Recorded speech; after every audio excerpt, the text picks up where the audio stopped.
It was the championship round of Title Tuesday. Alexander Bortnik had the white pieces. Hikaru Nakamura has black.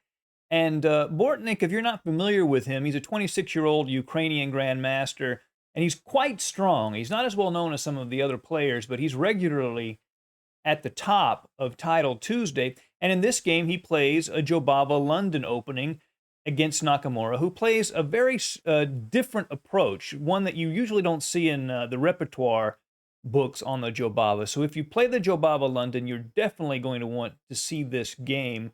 Bortnik has white, Nakamura has black. He begins with d4, d5, knight c3, and c6. Nakamura plays a Slav structure against the Jobava London. Bishop to f4 and queen to b6. The idea, obviously, is when the queen's bishop moves, the pawn at b2 becomes a bit sensitive, so rook to b1 to defend that pawn. Now, this has been seen. It's not completely unheard of, but Nakamura plays an interesting idea here. He plays the move bishop to f5, leaving the knight undeveloped at g8. He wants to maybe do something different with his king's knight. That's sort of his unique spin on this opening. e3, e6, and here this position has been reached, and Badur Jobava himself, the main creator of the Jobava London system, played bishop to d3 in this position. A more aggressive idea might be g4, bishop g6, h4. It's something you could investigate, but bishop d3 was played by him, and it was also played here by Bortnik. And here, Jobava won that game. Bishop takes d3, cd3. So we see White's idea. He's getting this nice little cluster of pawns in the center, and this pawn at d3, while doubled, controls key squares, particularly c4 and e4. Knight to d7. Hikaru continues to delay the development of his king's knight. Now knight to f3. And we can see White has a comfortable development. If you can get a position like this with White in the opening, you'll be very happy. All three minor pieces are developed, and he's only one move away from castling, whereas Hikaru just has the one knight at d7 and the queen at b6, and that is it.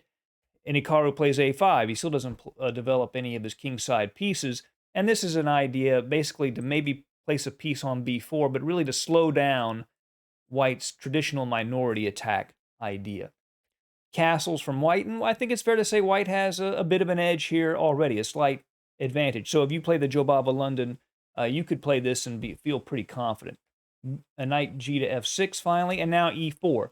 Bortnik creates a nice pawn center. He's got pawns at d4 and e4, continues to play well.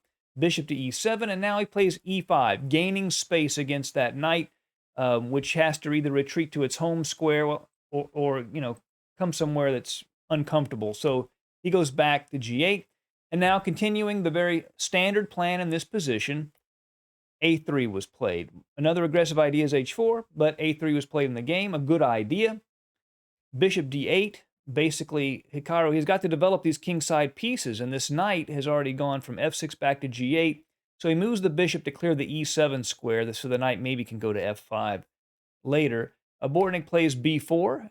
Pawn takes, and here he makes what ends up being a questionable decision. I think if you're playing the Jobava London, you could follow his repertoire up to this point, but here I think he makes a mistake. The best move here is probably just to take with the a-pawn and continue the minority attack, threatening b5, creating a queenside pawn weakness. But instead, he takes with the rook. Now there's the immediate tactical pressure on the queen at b6. Can he make that more active rook count, even though he's leaving himself with a weak pawn at a3? My guess is if this was played at a classical time control, he probably would not have played this idea. Hikaru just plays the queen back to a7, attacking a3, queen to b3, counterattacking the b7 pawn, and some potential defense of the a3 pawn. Nakamura just plays b6, and now that pawn is defended 3 times by the queen, the knight, and the bishop. Rook to a4, putting that rook on the a-file, hits the queen.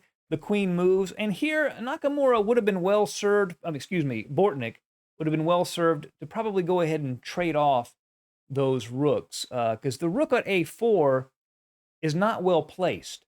There are not a lot of available squares for it, and he could get in trouble. He plays rook to c1 to put some pressure on those queenside pawns. Knight to e7, h4, gaining kingside space. And here, Hikaru makes a very smart decision. He plays the rook to b8, basically taking away White's ability to exchange off his rook at a4. And now this rook is very short of squares, and Hikaru is going to try to win it. The rook goes to b4. H6 is played. Now, knight to g6 is what Hikaru wants to play. He wants to hit the bishop with tempo at f4, and then play the bishop to e7 to attack the rook on b4. The problem is if he does it immediately, then bishop to g5 takes away this ability to play the bishop to e7 and attack the rook. So instead he plays h6 first. This takes away the g5 square from the bishop, and now he is threatening knight to g6, bishop to e7. So h5 is played to keep the knight out of g6. Now g5. If Bortnik takes en passant, then Hikaru gets what he wants. Knight takes g6 with the tempo against f4, and after bishop d2, bishop e7. That's what he is trying to do. So instead, White just retreats the bishop immediately, so the knight doesn't have access to g6 and can't move with tempo. So Hikaru just goes ahead and castles. And even though he has these pawns advanced in front of his king is fairly safe. You can see that Bortnik's main artillery is over here on the queen side and can't get over to the king side easily. Knight to d1. Bortnik wants to play knight to e3, knight g4. This g4 square is actually a really nice square for a knight. So Hikaru plays knight to f5 so that when the knight lands on e3, he can exchange it, so it will not be able to get to the g4 square. And knight e3 is played, and knights are exchanged, bishop e3. But now he gets to play the move he wants to play, bishop to e7, aiming right at that rook. And how to save it. If you move the rook to the only available square it won't be captured on, rook to a4, then Hikaru can play b5. If rook to a5, queen to b6, attacking it again. If bishop d2 to defend the rook, and he has this strong idea, b4. That interferes with the bishop's defense of the rook, and if he plays the rook back to a4, then he can just take on a3, and this a-pawn, defended by the bishop at a7, is a monster and gives black a clear and a sizable advantage. If instead he plays bishop takes b4, then just queen takes rook. And there's a pin on that bishop. After bishop takes queen, rook takes queen, black would be up an entire rook. So because of that, Bortnik decides to give up the exchange and try to get an edge somewhere else on the board. So he plays the move knight to h2. Again, trying to get a knight to that powerful g4 square where it would radiate power all over the board, or all over the king side at least. f5, keeping the knight out of g4. Nakamura does not want that. Pawn takes, but now knight takes, and the knight at f6 keeps White's knight out of g4 and also attacks the h5 pawn, which is vulnerable. Rook to a4 is played, but now b5 hits the rook, rook to a5, and bishop to d8. And we can see the rook is now trapped. Bishop to d2 to defend the rook, so he only gives up an exchange. He doesn't want to lose the entire rook. Rook to c8 is played. He could also just take the pawn at h5. He has a good position. Rook c8. Knight comes back to f3. Now he wins the material. Bishop a5, knight takes h5. So black is much better now. But this is a pretty fast time control, and Bortnik is a very strong player, and he has lots of tricks that Nakamura is going to have to deal with as the game goes on. Knight to e5, putting his knight on a very strong central square. Queen to g7, knight to bishop b4, hitting the rook at f8, excuse me. Rook f e8, queen d1 attacks the knight at h5, so the knight moves to f4, putting pressure on g2 and d3. And now knight takes c6. Not only does that win a pawn, but it threatens knight to e7 check, forking the king and the rook. The knight comes back to g6 to defend that e7 square. Rook to c5 attacks the b5 pawn. Now king to h7, that steps out of the fork, so he doesn't have to worry about that anymore. Queen to g4, queen takes d7, attacking the knight on c6 twice. And now a very creative move. Instead of defending the knight, Bortnik plays queen to f3.